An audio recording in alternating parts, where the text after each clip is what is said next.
What if I told you that one of the most common ways men ask for intimacy is also one of the quickest ways to kill the mood? See, most guys think it's about finding the perfect line or the right moment to pop a direct question. They treat it like a logical transaction that needs a simple yes or no. But the truth is, the most successful and attractive men approach this completely differently. It's less about asking a question and more about creating an invitation. In this video, I'm going to show you the secret to making physical intimacy feel like a natural, exciting progression without the awkwardness or the fear of rejection. Section 1. The problem. Why asking directly can backfire. Let's be real. The typical scenario is broken. You're having a great time, the conversation is flowing, the energy feels electric, and then you lean in and drop a question like, "Can I kiss you?" Or, "Do you want to come back to my place?" Instantly, the vibe shifts. You've just pulled her out of that flowing emotional moment and forced her into her analytical brain.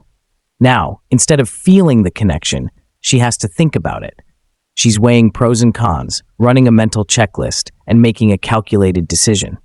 This approach often fails because it creates pressure.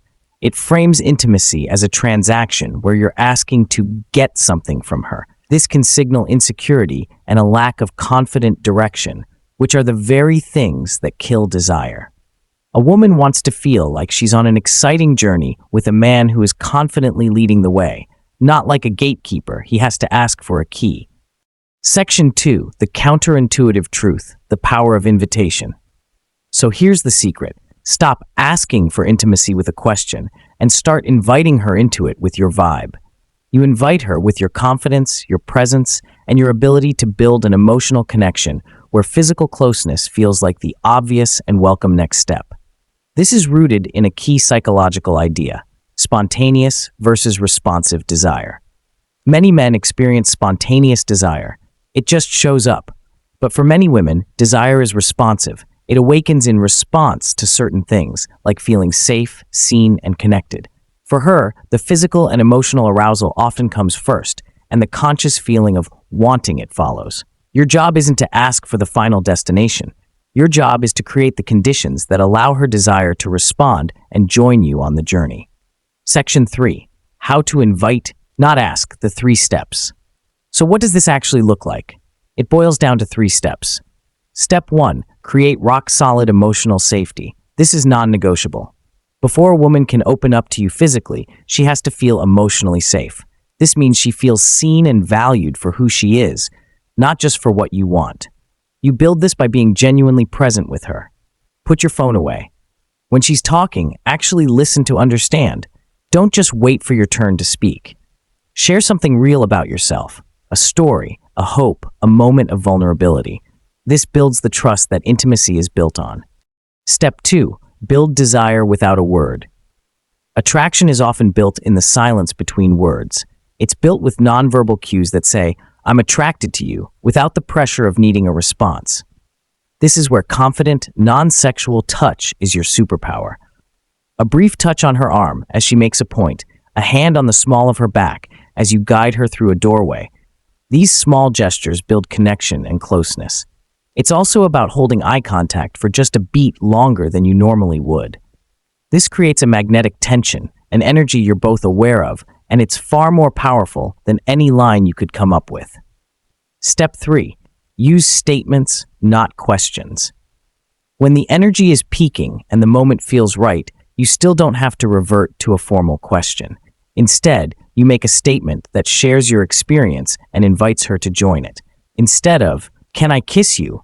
try lowering your voice slightly and saying something like, "I'm feeling incredibly close to you right now," or "The energy between us is amazing." These statements don't demand a yes or no. They share where you are and give her the space to meet you there. It allows her to lean in, to give a clear and enthusiastic yes through her actions or words. It makes the kiss a mutual decision, not a response to a pop quiz. She doesn't feel put on the spot. She feels like a willing participant.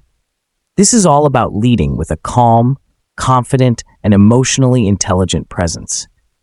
If you want to master that presence and understand the deeper psychology of attraction, make sure you subscribe and hit that notification bell. I share insights like this every week to help you build the kind of powerful connections you deserve. Conclusion.